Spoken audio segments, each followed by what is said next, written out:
C2 y. Then similarly multiply with the last one plus A2 C1 x. Then afterwards C1 से x multiply करो B2 C1 y plus last में C1 into C2 is equal to 0.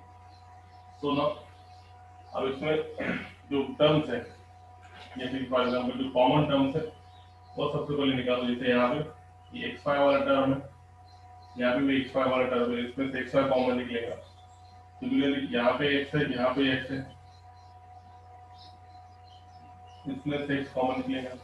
आगे यहाँ पे y है और यहाँ पे y है, इनका निकलेगा कॉमन निकलेगा। बाकी सब एज इट इज, मतलब देखो x आगे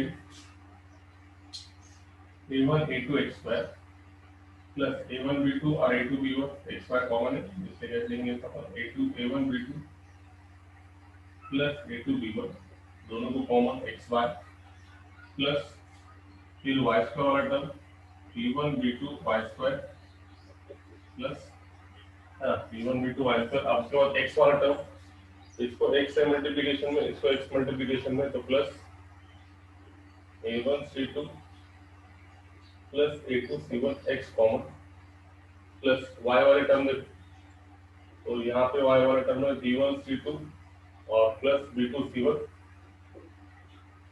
और इसको कॉमन क्या है y प्लस और लास्ट में कांस्टेंट क्या हो गया c1 c2 is equal to कितना c1 c2 is equal to 0। So this one है ना।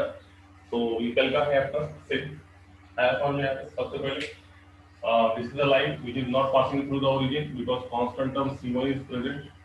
This is again the line not passing through the origin because the constant term c2 is present. दोनों line का joint equation very simple. पहले a1 x से ये तीनों को multiply करो, फिर उसके बाद में b1 y से ये तीनों को मल्टीप्लाई करो और फिर c1 से ये तीनों को मल्टीप्लाई करो। मल्टीप्लाई करने के बाद ये इक्वेशन आएगी। तो ये इक्वेशन पे आप देखेंगे ये राउंड वाले में xy कॉमन है, यहाँ से xy कॉमन निकालो। ये जो अपन ने ये लाइंस के वाले दिस पर कर्व लाइंस जो है इसमें क्या है x कॉमन, यहाँ से x कॉमन निकाले और ये जो नीचे अंडरलाइन है यहाँ से क्या कॉमन निकाले y। अब देखो इससे पहले भी कंसेप्ट बताया वाला है कि जब भी a1 a2 a1 भी एक कांस्टेंट है a2 भी एक कांस्टेंट है, तो दो कांस्टेंट लिखने की जगह हम इसको रिप्लेस करेंगे एक कांस्टेंट a से। इससे पहले भी कंसेप्ट बताया वाला है ना। a1 a2 लिखना मतलब क्या है, देखो फिर 2 into 2 ऐसे लिखना, मतलब 4 को ही तुम 2 into 2 ऐसे लिख सकते हो।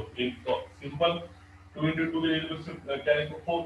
तो इसकी वजह से a1 एक कांस्टेंट a2 एक कांस्टेंट, तो दोनों की जगह पे एक कांस्टेंट रिप्लेस करेंगे। तो उसी तरीके से देखो यहाँ पे b1 b2 दो कांस्टेंट है, replace by one single constant. उसके बाद a1 b2 constant a2 b1 constant, तो समझो ये अगर से h है तो ये h प्लस h ये कितना मेरा 2h। उसके बाद में देखो तो यहाँ पे बता रहे हैं जो कि यहाँ पे भी दो कांस्टेंट है रिप्लेस बाय वन कांस्टेंट। जैसे कि फॉर एग्जांपल क्या देखो यहाँ पे नेक्स्ट सबसे पहले a1 a2 दो कांस्टेंट की जगह पे एक कांस्टेंट a। उसके बाद में b1 b2 की जगह पे एक कांस्टेंट b। उसके बाद इसमें दो कांस्टेंट है, इसलिए हम लिख लेंगे a1 b2 plus a2 b1 की जगह पे इसको h ही लिए थे h प्लस h कितना आ गया 2h। उसके बाद यहाँ पे ये कांस्टेंट x है, यहाँ पे भी a1 c2 और a2 c1 दो कांस्टेंट है, तो replace by one constant a1 c2 a2 c1 replace by ये अगर फिर g है तो ये g प्लस g कितना मिला 2g। Again similarly b1 c2 b2 c1 ये दो कांस्टेंट के टर्म के एडिशन है, तो ये b1 c2 plus b2 c1 is replace by one constant ये f प्लस f कितना मिला 2f कांस्टेंट है। और c1 c2 एक कांस्टेंट है, इसलिए रिप्लेस करो एक सिंगल कांस्टेंट से, मतलब कितना c। तो देखो यहाँ पे a1 a2 दो कांस्टेंट है replace by one constant. Similarly b1 b2 एक कांस्टेंट है रिप्लेस बाय वन कांस्टेंट। ये कांस्टेंट ये प्लस कांस्टेंट, तो कितने कांस्टेंट टोटल दो कांस्टेंट। तो इसको अगर से h लिए तो h प्लस h कितना मिला तुमको 2h। सिमिलरली ये कांस्टेंट इसको तुमने एक कांस्टेंट a1 c2 को g1 g लिए और ये ये g, तो g प्लस g कितना मिला 2g। ये कांस्टेंट प्लस ये कांस्टेंट, कितने कांस्टेंट, दो कांस्टेंट। अगर से ये अपन ने f प्लस f कितना हो गया 2f, c1 c2 is replaced by one constant c। तो ये अगर पूरा अपन ने इसमें रख दी तो लास्ट इक्वेशन हमको क्या मिलती देखो, वेरी सिंपल, ax स्क्वायर मतलब ax square a1 b2 plus a2 b1 मतलब ये कितना मिला 2h xy, ये 2h और ये xy। b1 b2 के जगह से सिंगल कांस्टेंट b, तो by स्क्वायर प्लस यहाँ पे देखो a1 c2 a2 c1 की जगह पे क्या लिखते हैं 2g ये constant x as it is, इसकी जगह पे क्या लिखे 2f और ये y एज इट इज, तो ये होगा 2fy और प्लस c1 c2 की जगह पे एक कांस्टेंट q के इक्वल टू 0। तो ये जो इक्वेशन है, this equation is called as a, this equation is called as a general second degree equation in x and y। ये इक्वेशन को क्या बोलेंगे तुम, general second degree equation in x and y। और ये आया कैसा, जब हम दो लाइंस, वो भी कैसे, which are not passing through the origin, ऐसे दो लाइन जो ओरिजिन में से पास नहीं है, वो दोनों का अगर से हम ज्वाइंट या फिर कंबाइंड इक्वेशन लेंगे तो उस टाइम पे हमको इक्वेशन मिलेगी। तो ये जो जनरल सेकंड डिग्री इक्वेशन है, ये it is very similar to our homogeneous equation. पर ये क्या फर्क है देखो, यहाँ पे तो होमोजेनियस इक्वेशन है ax square plus 2x square plus by square, ये तो होमोजेनियस सेकंड डिग्री इक्वेशन है। खाली इसमें दो टर्म, तीन टर्म और क्या बन 2gx plus 2fy plus c equal to 0। तो कैसे याद रखेंगे सेकंड जनरल इक्वेशन को, जनरल सेकंड डिग्री क्यों, तो यहाँ पे ये पॉलिनोमियल की जो हाईएस्ट डिग्री है वो कितनी है 2 है। जब यहाँ पे वेरिएबल x का पावर 2 है, यहाँ पे तो ऐड करेंगे तो इसका भी पावर 2 है, इसका भी पावर 2 है। सबसे पहले ये देखो, पहले ये कंसेप्ट देखो, इसका पावर 2, ये टर्म का पावर 2, मतलब वेरिएबल का पावर 2, ये भी वेरिएबल का पावर 2, मगर यहाँ वेरिएबल क्या है x है, g वेरिएबल नहीं है, g कांस्टेंट है, तो x का पावर कितना है 1। उसके बाद में वेरिएबल क्या है y का पावर कितना है 1, यहाँ पे वेरिएबल 0 है। तो यहाँ पे हर टर्म की डिग्री कैसी अलग है, तो इसकी सेकंड है, इसकी सेकंड है, इसकी सेकंड है, इसकी फर्स्ट है, इसकी फर्स्ट है, इसलिए इसको अपन यहाँ पे होमोजीनियस नहीं बोल सकते, है ना। यहाँ पे अपन इसको होमोजेनियस बोल सकते हैं क्या, नहीं। होमोजेनियस का मतलब क्या है, हर टर्म की डिग्री क्या होना चाहिए सेम, तो क्या लेंगे होमोजेनियस। तो यहाँ पे हर टर्म की डिग्री सेम है क्या, नहीं, अलग अलग है, तो इसका मतलब ये होमोजेनियस नहीं है। तो होमोजेनियस नहीं है तो ये कौन सी है, जनरल है।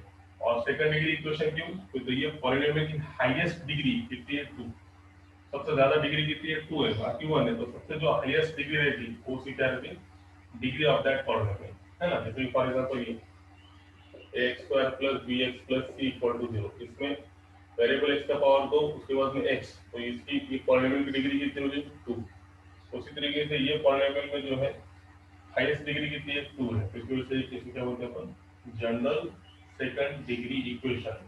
जनरल सेकंड डिग्री क्यों, तो पॉलिनोमियल की डिग्री कितनी है 2 है, इससे क्या बोलेंगे जनरल सेकंड डिग्री इक्वेशन। इसको होमोजेनियस इक्वेशन बोलेंगे क्या, नहीं, क्यों, क्योंकि हर टर्म की डिग्री सेम नहीं है, अलग अलग है, इसलिए ये होमोजेनियस नहीं है। तो इसका नाम क्या है, जनरल सेकंड डिग्री इक्वेशन। तो लास्ट इक्वेशन क्या है, बस याद रखना चाहिए, x square plus 2hxy plus by square,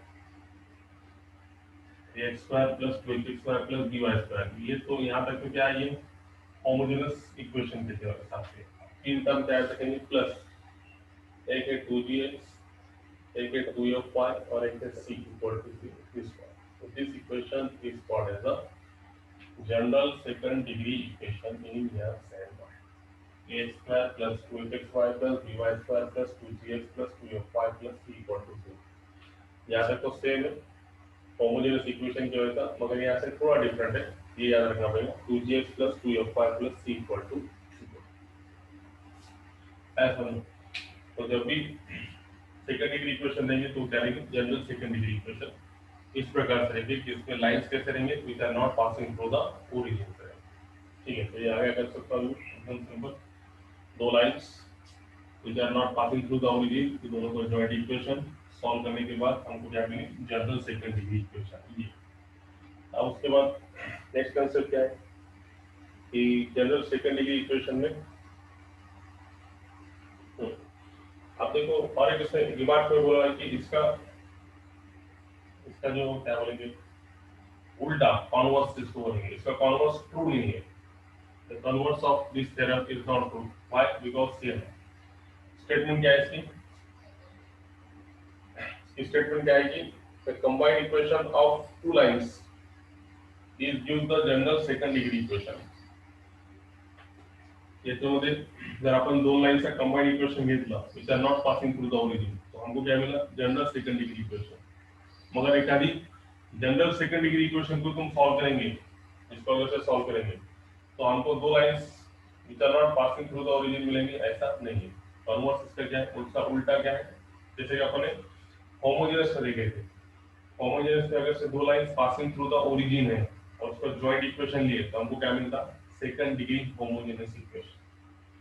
और उसका उल्टा सेकंड थ्योरम में क्या देखे थे हमने कि कोई सेकंड डिग्री होमोजेनस इक्वेशन है और उसको तुम सॉल्व करेंगे तो तुमको हमेशा क्या मिलेंगे? दो lines passing through the origin. Difference समझ में आया? देखो डिफरेंस। होमोजेनस के बारे में पहला कंसेप्ट ये है कि होमोजेनस का पहला थ्योरम है कि if two lines passing through the origin then their joint equation is a second degree is a homogeneous equation of degree 2। ये पहला थ्योरम कि दो लाइंस अगर से ओरिजिन में से पास है और दोनों का अपन जॉइंट इक्वेशन लेंगे, हमेशा क्या मिलेगा अपने को? Second degree homogeneous equation. Theorem 2 में क्या देखेंगे कि अगर से कोई सेकंड डिग्री होमोजेनस इक्वेशन है तो उसको सॉल्व करने के बाद हमको हमेशा क्या मिलेंगे? दो lines passing through the origin. तो वही कंसेप्ट यहाँ पे यूज करें। जैसे ये दो lines not passing through the origin है, दोनों का जॉइंट इक्वेशन लिए तो second degree general second degree equation आया। मगर कोई अगर से जनरल सेकंड डिग्री इक्वेशन है उसको सॉल्व करेंगे तो हमेशा लाइंस अपने ऐसे आएंगे, ऐसा नहीं। ठीक है, तो ये कंसेप्ट क्लियर हो गया। अब उसके बाद next title is the what is the next title? Condition for general equation of second degree to represent the pair of lines. अब इसकी कंडीशन वेरी इंपॉर्टेंट है, थ्योरी समझ में आया तो प्रॉब्लम तुमको इजीली सॉल्व करना आएगा। तो क्या है थ्योरी? यहाँ पे condition for general equation of second degree to represent the pair of lines. Condition for general equation of second degree. General equation of second degree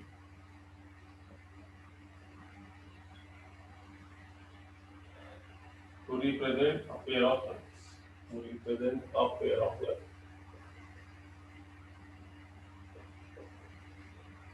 Pair of lines. तो very simple.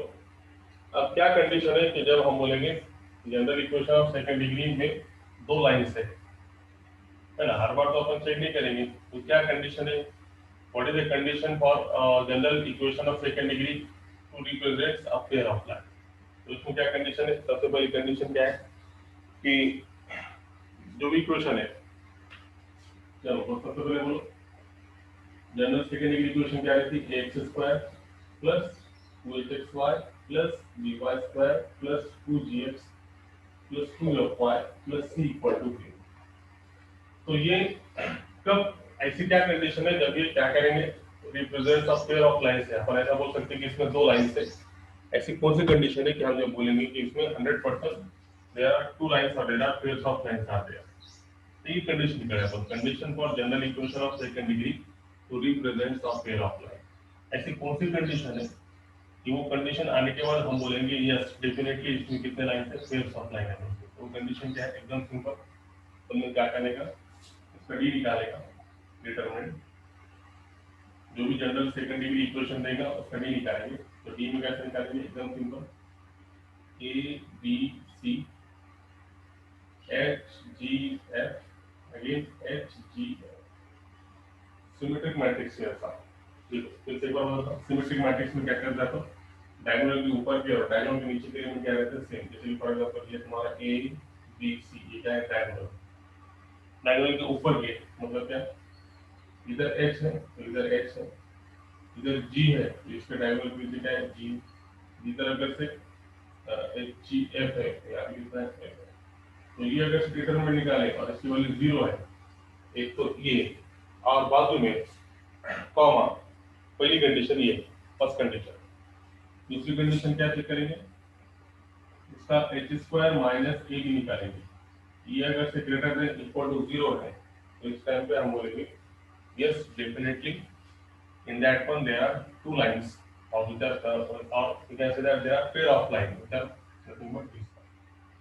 तो ये general second degree equation को अपन कब बोलेंगे कि इसमें दो lines है यदि सांगते हैं की याच्यामध्ये दोन लाइन्स आहे किंवा पेयर्स ऑफ लाइन आहे जेव्हा त्याचं डिटरमिनंट किती येणार 0 आणि a² minus ab greater than equal to 0 अशी दोन कंडिशन जर कोणीही या फिर कोणतीही सेकंड डिग्री इक्वेशन सॅटिस्फाय करत असेल तर आपण सांगता येईल त्याच्यामध्ये की याच्यामध्ये काय आहे पेयर्स ऑफ लाइन आहे म्हणजे किती लाइन्स आहे दोन लाइन्स है ऐसा हमने क्या बताया था concept yes tell me now concept समझा क्या और बच्चे समझ आने का या फिर इसका एक एक्सपांशन कोई किताब में इसका एक्सपांशन भी दिया हुआ है कोई डिटरमिनेंट से लेता और कोई डायरेक्ट ऐसे भी लेता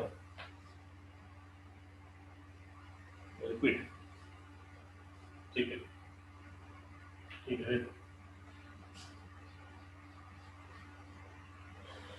that is ABC plus 2FGH ABC plus 2FGH minus AF square minus BG square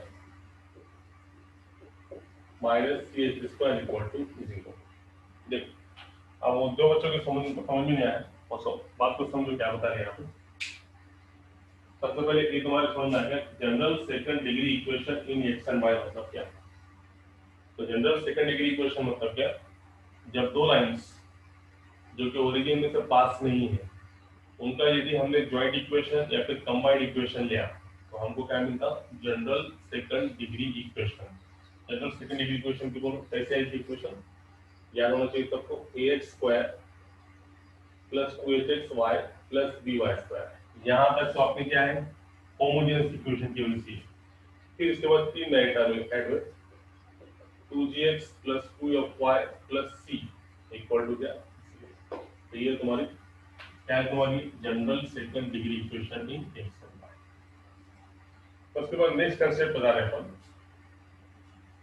condition for general equation of second degree equation to represent a pair of lines. एक क्या कंडीशन है कि जब हमको एक आदि जनरल सेकंड डिग्री इक्वेशन देगा और उसमें वो बताएगा कि इसमें पेयर्स ऑफ लाइन है कि नहीं ये देखो मतलब इसमें दो लाइंस का कॉम्बिनेशन है कि नहीं है ये देखो तो वो देखने के लिए हमको ये दो कंडीशन चेक करना पड़ेगा। सबसे पहले जो भी जनरल सेकंड डिग्री इक्वेशन रहेगा उसका डी निकालो डी मतलब ये है डी कैसा है देखेंगे डिटरमिनेंट है मैट्रिक्स नहीं डिटरमिनेंट डिटरमिनेंट में कैसा ए बी सी इसके डायगोनल डायगोनल के ऊपर के डायगोनल के नीचे के एलिमेंट कैसे हैं सेम है HGF फिर सिमेट्रिक डिटरमिनेंट इक्वल टू 0 या फिर ये जो मैंने बाद में बताया कि इसी का एक्सपांशन है देखो ऐसा ए डिटरमिनेंट का एक्सपांशन है ABC माइनस f² या क्या है माइनस AF²। इसका तुम एक्सपांशन करेंगे तो तुमको ये एक्सपांशन ऐसे मिलेगा। तो किताब में ए भी तो बहुत से बच्चे कंफ्यूज होते हैं सारे तो डिटरमिनेंट बताए किताब में तो ये दिया वाला है दोनों का मीनिंग सेम है डिटरमिनेंट से लियो या फिर इसको डिटरमिनेंट को सॉल्व करेंगे तो ही तुमको ऐसा आएगा। तो ये इसका एक्सपांशन है ये इसका क्या है एक्सपांशन है किसका ये डिटरमिनेंट का इसको तुम सॉल्व करेंगे तो एक्सपांशन कैसा ABC plus 2FGH minus AF² minus BG² minus CH² equal to 0। तो दोनों में से एक ये दोनों में से एक पहली कंडीशन और दूसरी कंडीशन अगर से हमने इसका h² माइनस AB निकाला वो अगर से ग्रेटर देन इक्वल टू 0 है या फिर ग्रेटर देन 0 है या फिर इक्वल टू 0 है तो अब इसमें क्या है पेयर्स ऑफ लाइंस है। अब देखो तुमको एग्जांपल देता तुम्हारे नहीं समझा फिर भी तो देखो जैसे कि फॉर एग्जांपल अब जैसे कि फॉर एग्जांपल तुमको क्वेश्चन कैसा है इसका सॉल्व का पहले जैसे कि पहले सॉल्व एग्जांपल दिया कि शो दैट द इक्वेशन देखो एग्जांपल क्या है कि x² minus 6xy plus 5y² minus 10x plus 10x minus 14y plus 9 equal to 0। तो अब ये ऐसी इक्वेशन तुमको दी होगी और इसने बोला show that this equation represents a pair of lines. तो सबसे पहले तुमको ये मालूम है कि ये कौन सी इक्वेशन है जनरल सेकंड डिग्री इक्वेशन, ठीक है, x का पावर 2, x का पावर 1, 1 1 प्लस 1 2 2, x का पावर 1, सबकी डिग्री सेम है क्या? नहीं है, तो होमोजेनस है क्या? नहीं है, तो ये कौन सी है? General second degree equation. अब अपने को कंडीशन के हिसाब से उसने क्या बोला कि शो करो कि इसमें कितने, it represents a pair of lines, मतलब ये दो लाइंस का कॉम्बिनेशन है या फिर दो लाइंस का जॉइंट इक्वेशन है, मतलब इसमें 100% दो लाइंस है, ऐसा आपको बताने का है। तो क्या कंडीशन है? कोई भी जनरल सेकंड डिग्री इक्वेशन में पेयर्स ऑफ लाइन है, ये चेक करने का तो हम क्या करेंगे, ये दो कंडीशन चेक करेंगे। जैसे कि पहली कंडीशन, हम इसका सबसे पहले काम क्या करेंगे, इसको हम कंपेयर करेंगे इससे, स्टैंडर्ड से। क्यों कंपेयर करेंगे स्टैंडर्ड से? क्योंकि कंपेयर करने से हमको क्या मिलेगा, ए मिलेगा, बी मिलेगा, सी मिलेगा, एच मिलेगा, जी मिलेगा, एफ मिलेगा। तो पहला काम, जनरल सेकंड डिग्री इक्वेशन जो दी वाली है उसको हम कैसे करेंगे, स्टैंडर्ड से क्या करेंगे, कंपेयर। कंपेयर करो तो यहाँ पे x पर का कोएफिशिएंट a, यहाँ पे x पर इक्वेशन 1, तो a इज इक्वल टू कितना आ गया 1। यहाँ पे xy का 2h, xy का -6, तो h इज इक्वल टू कितना आ गया -3। y स्क्वायर का b, y स्क्वायर का 5, तो b इज इक्वल टू कितना आ गया 5। x का कोएफिशिएंट 2g, x का coefficient 10, 2g is equal to 10, तो g इज इक्वल टू कितना आ गया 5। देन y का 2f और y का -14,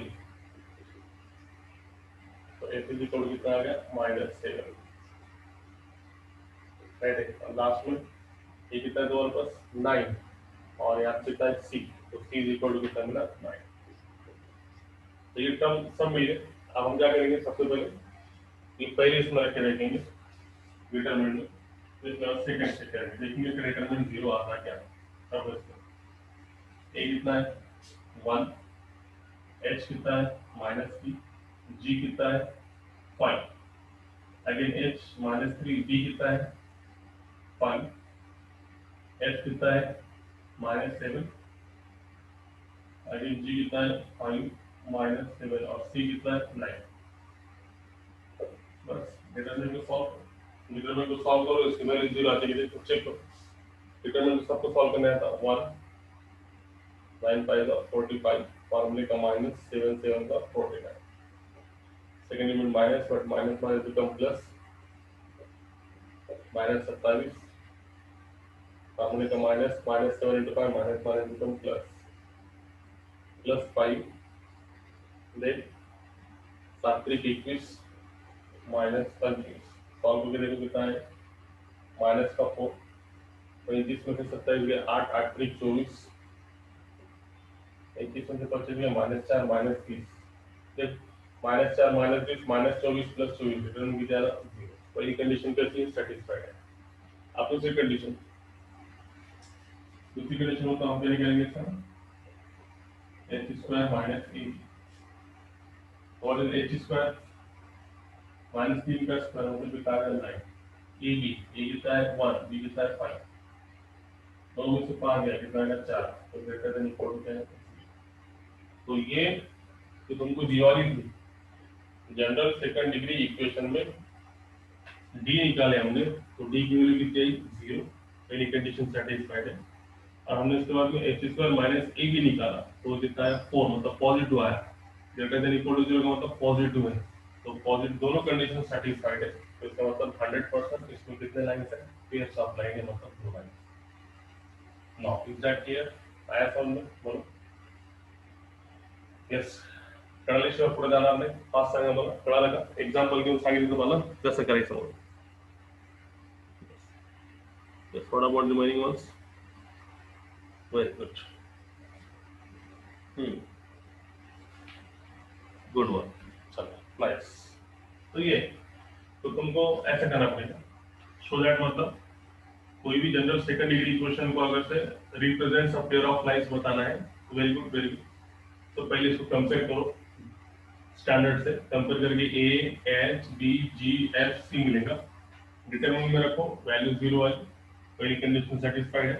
उसके बाद में h² - ab निकालो, वो अगर से पॉजिटिव है, ग्रेटर देन इक्वल टू 0 है, तो ये दोनों कंडीशन सेटिस्फाइड अगर से है, तो वो क्या है, मतलब वो जनरल सेकंड डिग्री इक्वेशन में क्या है, पेयर्स ऑफ लाइन है, मतलब कितने लाइन है, दो लाइन।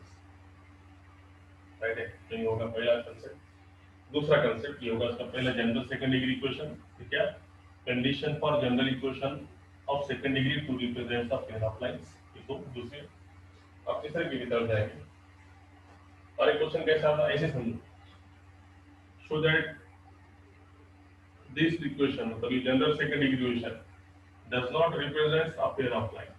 तो does not represent a pair of lines मतलब क्या आएगा,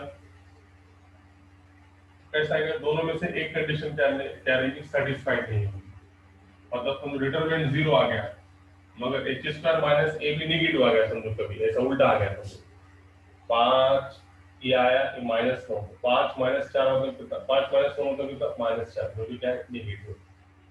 पहली कंडीशन सेटिस्फाइड है, दूसरी कंडीशन सेटिस्फाइड नहीं है, इसका मतलब it does not represent a pair of lines। तो पेयर ऑफ लाइंस है तो 100% दोनों भी कंडीशन क्या रहेंगे, सेटिस्फाइड रहेंगे, डिटरमिनेंट भी जीरो रहेगा और जिसका माइनस ए भी कैसा रहेगा, पॉजिटिव। ऐसा अगर से है तो उसमें क्या है, पेयर्स ऑफ लाइन है और दोनों में से एक भी कंडीशन सेटिस्फाइड नहीं होती होगी तो it does not represent a pair of lines. ठीक है, चलो अगले की तरफ। Now second one, now the next concept is the angle between the lines। Next one, angle between the lines represented by angle between the lines represented by ax square plus 2x square plus by square plus 2gx plus 2y plus c equal to 0। तो ये actual क्या है, general second degree equation में बीच में angle क्या रहेगा। तो सबसे पहले तुमको ये मालूम होना चाहिए कि अपन ने ax square plus 2hxy plus by square equal to 0, ये क्या है आपके सेकंड डिग्री होमोजेनस इक्वेशन। तो सबसे पहले सेकंड डिग्री होमोजेनस इक्वेशन में एंगल निकालने का फॉर्मूला मतलब क्या था, एक्चुअल ऐसा था, ये दोनों लाइंस ओरिजिन में से पास और ये दोनों के बीच का एंगल थीटा, ये हमने निकाले थे फॉर्मूले से। क्या था उसका formula, tan theta is equal to mod of 2 into under root of h square minus ab divide by क्या a प्लस, ये फॉर्मूला था। इसमें ये फॉर्मूला किसका था, for finding the angle between the pairs of lines, मतलब second degree homogeneous equation था। अब अपना कांसेप्ट क्या है, we are interested to find out angle between the lines represented by general second degree equation. तो सबसे इंपॉर्टेंट ये कि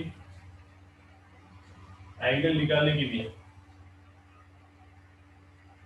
जनरल सेकंड डिग्री इक्वेशन के बीच का एंगल और homogeneous equation second degree homogeneous equation दोनों के लिए एंगल निकालने का फॉर्मूला क्या है, same. Why, because these lines, इसमें जो दो लाइंस हैं वो दो लाइंस, ये लाइंस को कैसे पैरेलल है, देखो ना इसमें क्या था, x square plus 2x square plus by square, मतलब 100% इसके जो लाइंस है इस सेकंड डिग्री इक्वेशन को क्या है, पैरेलल है। इसके दोनों lines general second degree equation और होमोजेनस इक्वेशन दोनों के बीच में एंगल निकालने का फॉर्मूला क्या है, सेम। देखो क्या बता रहा कंसेप्ट समझ के, जैसे for example x square plus 2h square plus by square plus 2gx plus 2y plus c equal to 0। तो तुमको इक्वेशन देखने के बाद क्या समझा, इस तरह इसमें दो लाइंस है और दोनों लाइंस ओरिजिन में तो पास नहीं है, मतलब एक कंडीशन है एक कंडीशन है कि कोई दो लाइन है, एक लाइन ऐसी है एक लाइन ऐसी है जो कि ओरिजिन में से पास नहीं है, तो इन दोनों के बीच का एंगल निकालेगा फिर।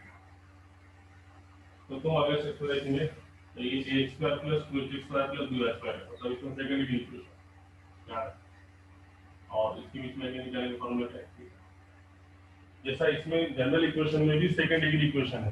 तो ये जो लाइंस इंटरसेक्टिंग लाइंस है वो क्या है, ये लाइंस के केस है पैरेलल है।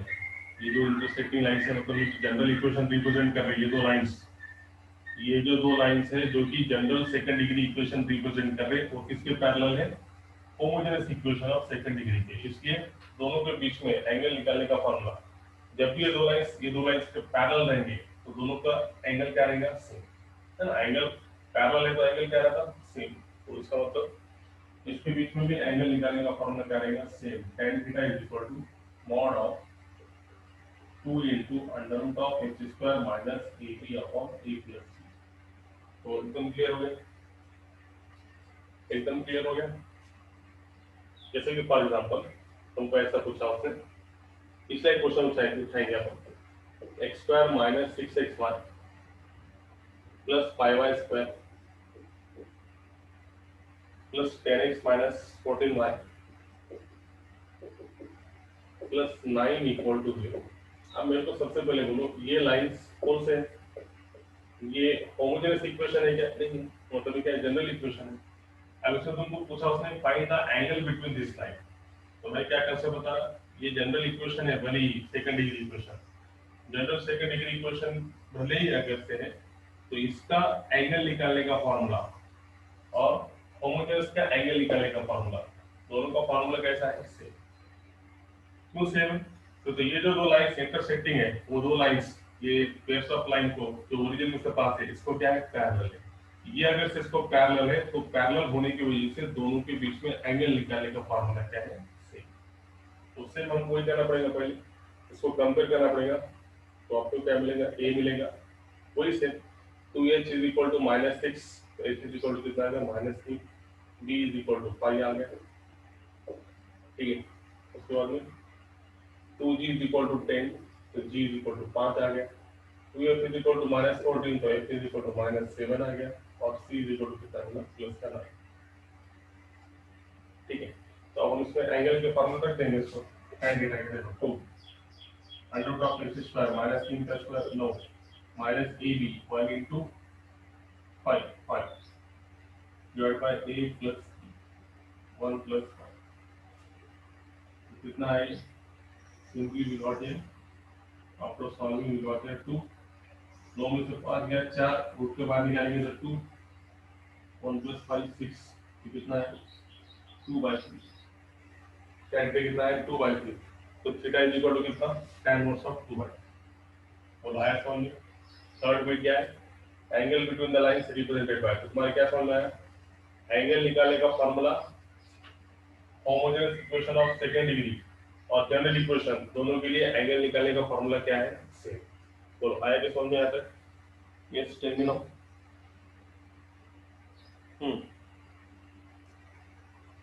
यस, वेरी गुड, चल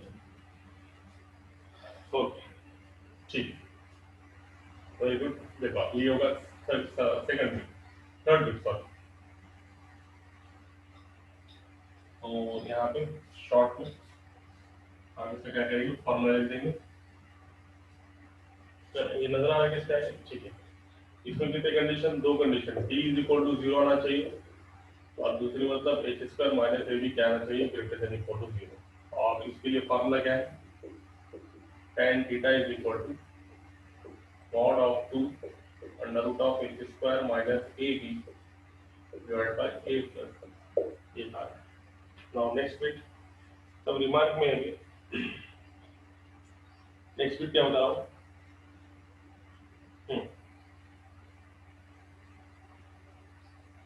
ठीक है,